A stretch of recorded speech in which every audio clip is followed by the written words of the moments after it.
กระทรวงศึกษาธิการและกีฬาและธนาคารโลกจัดกองประชุมสุขยุ่ช่วยเหลือการจัดตั้งปฏิบัติกิจกรรมของโครงการกองทุนหัวมือสากลเพื่อการศึกษาระยะ3ในวันที่28พฤษภาคม2025ที่ห้องประชุมลาวพลาซานครหลวงเวียงจันทน์มีกองประชุมสุขยุ่ช่วยเหลือการจัดตั้งปฏิบัติกิจกรรมของโครงการกองทุนหัวมือสากลเพื่อการศึกษาระยะ3โครงการเรียนรู้และความเท่าเทียมให้เกียรติเข้าร่วมของทานปริญญาเอกสำราญพันขวงศ์รองรัฐมนตรีกระทรวงศึกษาธิการและกีฬา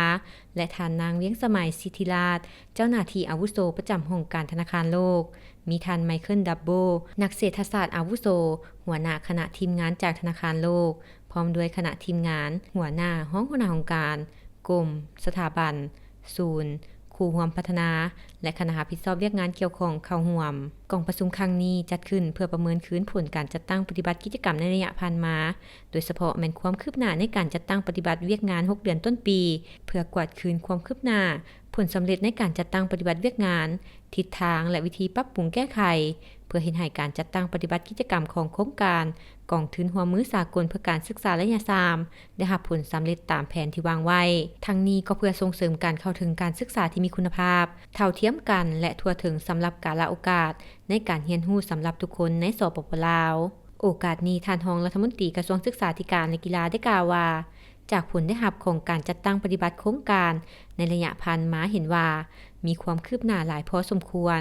เป็นต้นแมนได้ปรับปรุงการเรียนของนักเรียนชั้นประถมในเมืองเป้าหมายการสร้างความเข้มแข็งให้ครูระบบการติดตามการสอนของครูการปฏิบัตินโยบายให้ครูในเขตห่างไกล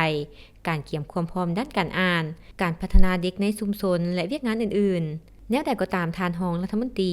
ยังได้เสนอให้กรมแผนการประสานสมทบร่วมกับบรรดาหน่วยงานจัดตั้งปฏิบัติและคุ้มครองโครงการและภาคส่วนต่างๆที่เกี่ยวข้องในการจัดตั้งปฏิบัติบรรดากิจกรรมต่างๆที่ได้รับการอนุมัติจากธนาคารโลกก็คือคณะนำกระทรวงในปี